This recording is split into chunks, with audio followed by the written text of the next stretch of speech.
सोमवार का शिव जी की कहानी।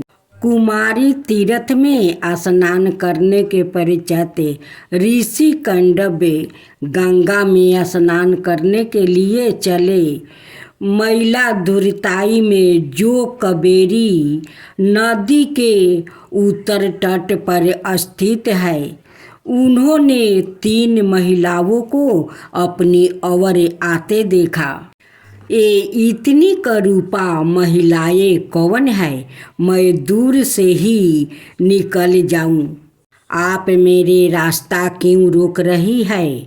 स्वामी, आप जिन्हें खोज रहे हैं वो हम ही है। स्वामी, मैं गंगा हूँ, मैं यमुना हूँ और मैं सरस्वती हूँ, पर मैं तो किसी को भी नहीं खोज रहा हूँ। आप लोग कौन है? पर आप इतनी करूपा कैसे हो गई? यह किसके श्राप का परिणाम है?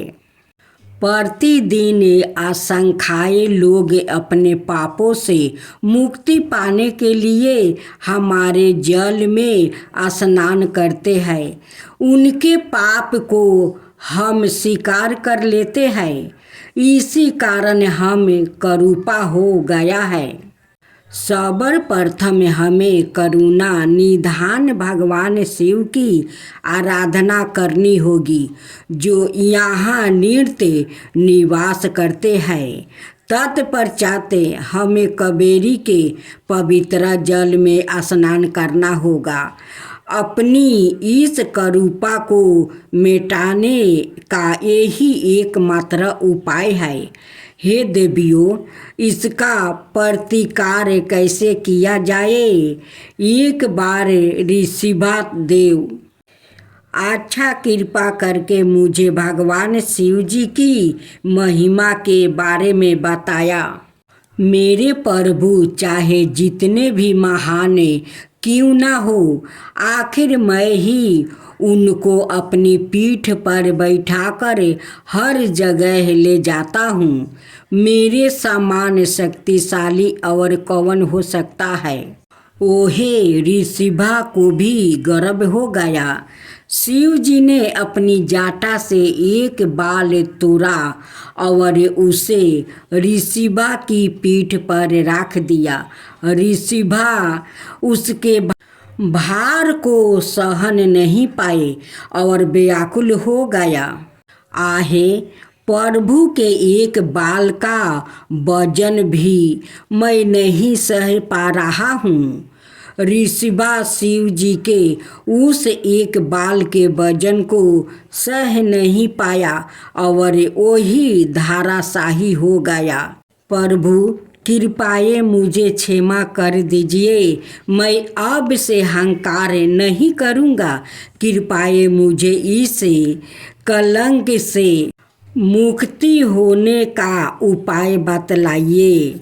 मैंने तुम्हें क्षमा किया। यदि तुम मैला दुतराई जाकर मेरी पूजा करो तो तुम्हारा यह कलंक भी मिट जाएगा। मैला दुर्ताई जाकर ऋषिभा ने शिव जी की भक्ति पूर्वक पूजा की। तब शिव जी ने प्रसन्न होकर उसे कहा, हे ऋषिभा, मैं तुम्हें पुण्य अपने वाहन के रूप में स्वीकार करता हूँ। मैला दुर्ताई में तुम मुझे मेरे दक्षिणामूर्ति स्वरूप में वाहन करने का अवसर भी प्राप्ति करोगे। जैसी आज्ञा प्रभु, आपकी कृपा अपरंपार है प्रभु। सरस्वती से यह गाथा सुनकर महर्षि कंडव ने कहा, भगवान शिव की 7 दिनों तक निरंतर आराधना करने पर महर्षि कंडवों को शिव ज्ञान प्राप्ति हुआ। नदियों को भी फिर अपने दिव्य स्वरूप की प्राप्ति हुआ। उन सबको शिव जी ने ऋषिभारूढ़ दक्षिणामूर्ति के रूप में अपने दर्शन प्रदान किया। माताओं, आइए हम लोग कावेरी के पवित्र जल में स्नान करके शिव जी की पूजा करें। करुणा निधान भगवान शिव की जय हो। हमें श्रवण कांति प्रदान करने वाली प्रभु की जय हो। अब भगवान भक्तों के दास है। महाशिवरात्रि का दिन था। शिवालय श्रद्धालुओं से खच खच भरा हुआ था। एक पंडित विद्यापति राजा शिव सिंह द्वारा रचित भक्तों को मधुर स्वर में गा रहे थे। राजा और रानी लक्ष्मी देवी संतमय होकर भजन सुन रहे थे। अगले दिन जब विद्यापति प्रातः काल स्नान करके शिव पूजा करने बैठे, उनके अंतर में एक दिव्या शक्ति का संचारण हुआ। आहा देखो, यमुना के तट पर श्री कृष्णा राधा के प्रेम में डूबे हुए। हाँ, कितना अलौकिक संगीत है। हाँ, मन करता है कि सुनते ही जाए। अगले दिन विद्यापति ने राजा दरबार में राधा कृष्णा की दिव्य लीलाओं का बहुत सुंदर तरीके से गायन किया, पर उसे सुनकर राजा क्रोधित हो गया। एक दिन जब विद्यापति सोए हुए थे, भगवान शिव ने उन्हें सपना में दर्शन दिया और उनके मस्तक पर हाथ रखकर उन्हें आशीर्वाद दिया। बस्ते, मैं तुम्हारे गायन से अत्यंत प्रसन्न हूँ, पर मैं तुम्हारे मुख से राधा कृष्णा की दिव्य लीलाओं का गायन सुनना चाहता हूँ और तुम्हें ऐसा करने की शक्ति भी प्रदान करता हूँ। मैंने तुम्हारे राज पंडित केवल भगवान शिव का गुणगान करने के लिए बनाया था, पर तुम उस पद के लायक नहीं हो। मेरे राज्य से निकल जाओ। भगवान आपकी आज्ञा सिरधारो है, जैसी प्रभु की इच्छा। विद्यापति अपने गांव के मंदिर में राधा कृष्णा की लीलाओं का गायन करने लगे। श्री कृष्णा के भक्ति भरी संख्याएं में आकर उसका रसावादन करते। रास्ते में विद्यापति की भेंट एक जाटाधारी शिव भक्त से हुए, जो उनके साथ हो लिए। उसी रात को सपने में विद्यापति को गाता हो गया कि वो शिव भक्त कोई और नहीं, सवाए भगवान शिव ही है।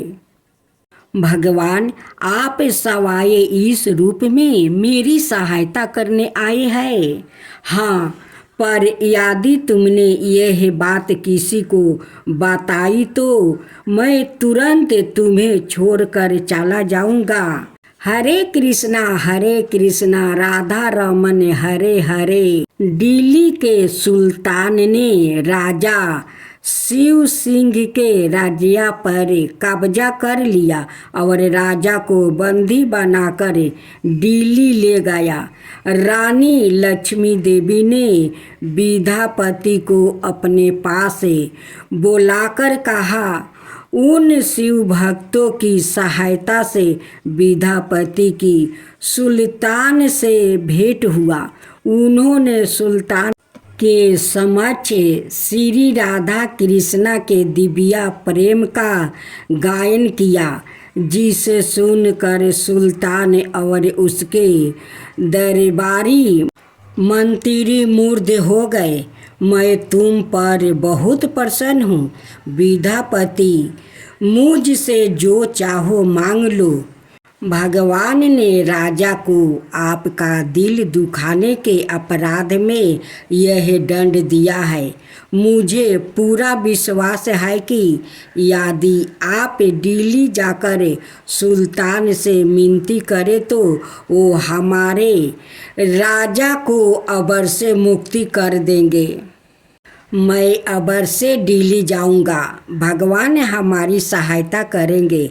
जहाँ पनाह मैं सिर्फ राजा शिव सिंह की रिहाई चाहता हूँ।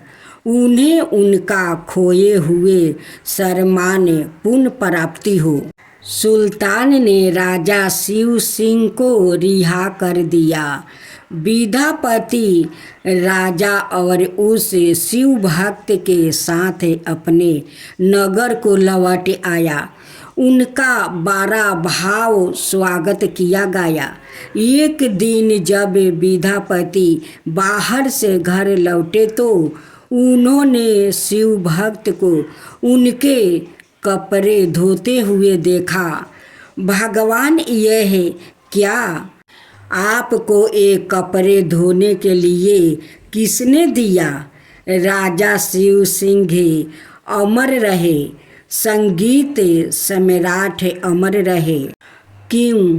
क्या हम इसे भोजन और रहने का स्थान नहीं देते? तो फिर ये कुछ काम क्यों नहीं कर सकता? विद्यापति ने अपनी पत्नी को अकेले में ले जाकर उससे कहा, छी छी, ये सवाए भगवान शिव है जो एक भक्त का रूप लेकर हमारे बीच आए हैं। उनकी कृपा ना होती तो हमें यह आदर सम्मान प्राप्ति ना होता। जाओ, उनके पैरों में पकड़कर उनसे क्षमा याचना करो। आपने मुझे यह सब पहले क्यों नहीं बताया?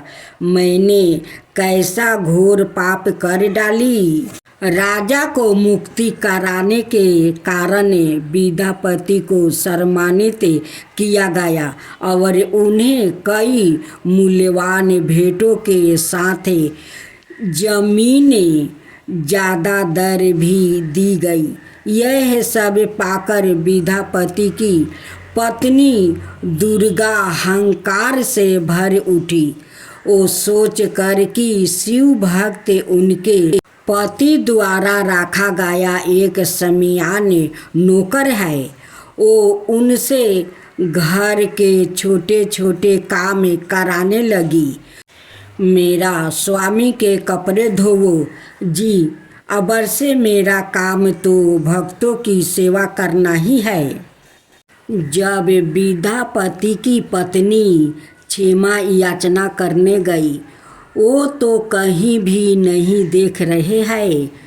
उठो विद्यापति, सारे देश तुम्हारी प्रतीक्षा कर रहे हैं। कुछ ऐसा करो कि तुम्हारे दिव्या भजन सारे राज्य में फैल जाए। सब तीर्थों का भ्रमण करने निकल पड़ो। हाँ, मुझसे बड़ी भारी भूल हो गई है जो मैंने उनकी चेतावनी को विस्मृत कर दिया, पर मैं भी उनके शरण पाया बिना अन्न जल ग्रहण नहीं करूँगा। विद्यापति अपनी पत्नी के साथ मंदिर में जाकर बैठ गए।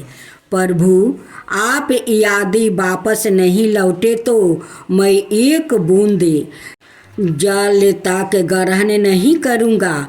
अगले ही दिन विद्यापति नए उत्साह के साथ तीर्थों का भ्रमण करने निकल पड़े। तपस्या पूर्ण हुआ। विद्यापति अपनी यात्रा पर निकल पड़े हैं। राधे श्याम राधे श्याम राधे रमन राधे श्याम। इस महान शिव भक्त के मधुर भजन सारे देश में गाए जाने लगे। जब विद्यापति वृद्धा हो गया, उन्होंने गंगा मैया की गोद में जल समाधि ले लिया। उनके दिव्या भजन आज भी बड़े प्रेम से गाए जाते हैं। यह समाचार फैल गया और मंदिर में बड़ी भारी भीड़ जमा हो गई। राजा सवाए आकर विद्यापति ने अपने प्राण को त्याग देने का अनुरोध करने लगा, पर विद्यापति अड़ी रहे। एक दिन जब राजे शेखर नृत्य कर रहे थे, उन्होंने सोचा, मुझे अपने प्रभु भगवान शिव के सामने नृत्य करने की चेष्टा करनी चाहिए। उनकी कृपा से सब कुछ संभव है। ऐसा सोचकर राजा बहुत अधिक समय तक नृत्य करने लगे, जिससे उनके स्वास्थ्य पर हानिकारक असर होने लगा। वो तब नटराज के दिव्या नृत्य के बारे में सोचने लगे। हे प्रभु, थोड़ी देर नृत्य करके ही मैं थक जाता हूँ। आप तो उस रजत मंदिर में लगातार नृत्य करते रहते हैं। आप तो थक कर चूर हो गए होंगे। क्या यह जानकर भी मैं कुछ न करूं, पर मैं कर भी क्या सकता हूँ। शिवरात्रि का महापर्व आया। राजा ने ध्यान मगन होकर विधि से भगवान शिव की पूजा संपन्न किया। तत्पश्चात वो मुदराई के मंदिर में गया। उन्होंने दोनों हाथ जोड़कर प्रभु के यह प्रार्थना की, हे शिव शंभु, आप आज कृपा करके अपने निद्रा की मुद्रा बदल दे। अपने दाएं पैर को जो भूमि पर है उठा दे और अपने बाएं पैरों को भूमि पर रख दे। जब आप ऐसा करोगे तभी मेरे व्याथित हृदय को शांति मिलेगी। यदि आपको ऐसा करना मंजूर नहीं हो तो मैं अपने प्राण त्याग दूंगा। ऐसा कहकर राजा ने अपनी तलवार को धरती पर उल्टा गाड़ दिया और उस पर गिरकर अपने प्राण त्यागने के लिए तत्पर हुआ। नटराज ने राजा की प्रार्थना स्वीकार कर ली। उस समय से शंभुनाथ ने अपने भक्तों को इस मुद्रा में दर्शन देते हैं। उसी समय नटराज ने अपनी मुद्रा परिवर्तन कर दी। उन्होंने अपना बाएं पैर धरती पर रख दिया और दाएं पैर को ऊपर उठा लिया। यह देखकर राजा आनंद विभोर हो गया और प्रभु का गुणगान करने लगा। हे शंभुनाथ, मैं आपसे प्रार्थना करता हूँ कि आप इसी मुद्रा में स्थित होकर अपने भक्त पर कृपा करते रहे।